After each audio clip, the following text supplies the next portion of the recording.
Good morning दोस्तों मैं हूं रोशन। दोस्तों आज का डिस्कशन जो हमने सेलेक्ट किया है वो हाल ही में हुए विधानसभा चुनाव के परिणाम के परिप्रेक्ष्य में है। दोस्तों जैसा कि आप सभी अवगत होंगे, छत्तीसगढ़, राजस्थान एवं मध्य प्रदेश में भाजपा ने विजय हासिल की। वहीं तेलंगाना में कांग्रेस को बहुमत मिला। दोस्तों इस परिणाम से आने वाले लोकसभा चुनाव में क्या परिणाम हो सकते हैं, विपक्षी दलों को क्या एहतियाती कदम उठानी चाहिए, इत्यादि सभी आयामों पे आज हम लोग डिस्कशन करने वाले हैं। दोस्तों भाजपा की यह जीत इसलिए भी अहम है क्योंकि 4 माह बाद लोकसभा चुनाव होने वाले हैं। From the assembly polls for the 2024 battle election results in 3 Hindi heartland states of Madhya Pradesh, Rajasthan, Chhattisgarh are being widely celebrated in ruling circle as a resounding semi-final victory for the Bharatiya Janata party.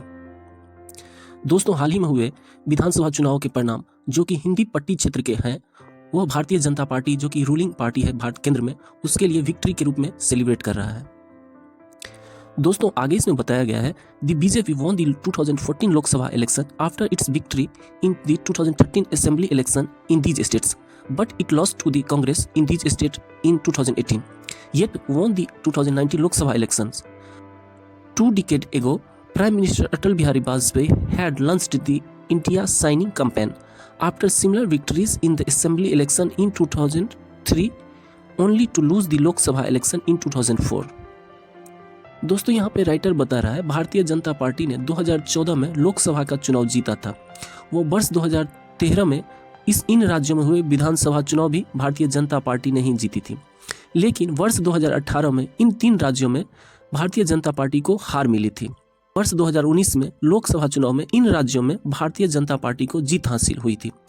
और आगे writer बता रहा है दोस्तों 2 दशक पहले Bharatiya Janata party के पूर्व प्रधानमंत्री परम श्रद्धेय अटल बिहारी वाजपेयी ने इंडिया साइनिंग कैंपेन लॉन्च किया था, जो 2003 के हुए विधानसभा चुनाव के परिणाम के मद्देनजर रखा गया था, लेकिन 2004 में हुए लोकसभा चुनाव में भारतीय जनता को हार का सामना करना पड़ा। तो दोस्तों इसकी कोई गारंटी नहीं है कि कोई पार्टी विधानसभा चुनाव में अच्छा परिणाम करे तो लोकसभा में भी करेगा। दोस्तों आगे राइटर यहाँ पे ये बता रहा है यह इस पे डिपेंड करता है मुख्यतः अपोजिशन पार्टी की आगे की क्या रणनीति होगी। आगे की रणनीति यह निर्धारित करेगा कि आने वाले लोकसभा चुनाव में किसकी विजय होगी। In Telangana there was an over 90% point swing away from incumbent Bharatiya Rashtra Samiti compared to its vote share in 2018 which translated into a loss of over 20 lakh votes and 49 seats. दोस्तों यहाँ पे वोट शेयर की बात की जा रही है। हाल ही में तेलंगाना में हुए विधानसभा चुनाव में कांग्रेस ने 11% वोट शेयर इंक्रीज किया, जो उसको 45 सीट का इजाफा हुआ है।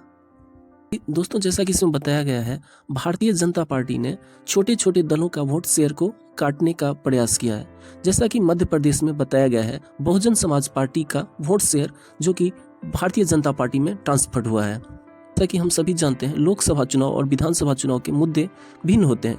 विधानसभा चुनाव में क्षेत्रीय मुद्दे ज्यादा हावी होते हैं, जबकि लोकसभा चुनाव में राष्ट्रीय मुद्दा ज्यादा हावी होता है। तो यहाँ पे दोस्तों बताया गया है Madhya Pradesh, Rajasthan and Chhattisgarh the BJP's vote shares in both in the 2014 and 2019 Lok Sabha elections were considerably above its election vote share in 2013 and 2018 respectively। दोस्तों यहाँ पे राइटर बता रहा है 2014 और 2019 के लोकसभा चुनाव में विगत में हुए विधानसभा चुनाव में वोटों का प्रतिशत अधिक रहा है। इस सभा से लोकसभा में बीजेपी को 17 से 19% ज्यादा मत मिला। Congress and the other opposition parties can work on 3 strategic electoral goal before the Lok Sabha elections in order to prevent a repeat.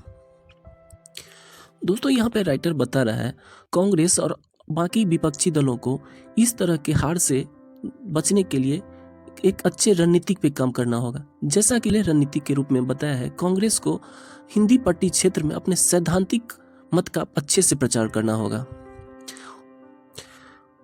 Congress को गवर्नमेंट के स्कीम के बारे में ही नहीं बल्कि सैद्धांतिक वैल्यू के भी बारे में अपने मतदाताओं को जागरूक करना होगा। आगे इसमें बताया गया दोस्तों The second, Congress and other opposition parties in the India formation should finalize their seat sharing agreement without any further delay। Writer बता रहा है जितना जल्दी हो सके विपक्षी दलों को अपने सीट शेयर का बंटवारा कर लेना चाहिए ताकि उचित समय पे आगे की कार्यवाही की जा सके, अच्छे रणनीति के साथ चुनाव के प्रचार की प्रक्रिया की जा सके, जब तक ये सीट शेयरिंग कर लेनी चाहिए। आगे इसमें राइटर बता रहा है दोस्तों, इंडिया ग्रुप को और अधिक सदस्यों को इस ग्रुप में लाना चाहिए। जैसा कि उसने यहाँ पे बीएसपी के बारे में बताया है, बीएसपी को इसमें लाना चाहिए। जेपीएम जो कि मिजोरम की पार्टी है, भारत आदिवासी पार्टी, दी गोंडवाना गणतंत्र party and other have made a mark in this round और असेंबली इलेक्शन, जो कि हालिया विधानसभा चुनाव में अच्छा प्रदर्शन किया है। इस तरह की अन्य पार्टियों को भी इंडिया में शामिल करनी चाहिए। ऐसे दोस्तों हाल ही में हुए चुनाव परिणाम कांग्रेस और अन्य विपक्षी दलों को एनालाइज करना चाहिए, आगे की रणनीति इसी अनुसार तय करनी चाहिए, जो कि वर्ष 2024 में होने वाले लोकसभा चुनाव में एक अच्छी रणनीति के साथ अच्छी शुरुआत की जा सके। हम लोगों ने आज टॉपिक का डिस्कशन किया, फिर मिलते हैं किसी नए टॉपिक के साथ, तब तक के लिए जय हिंद।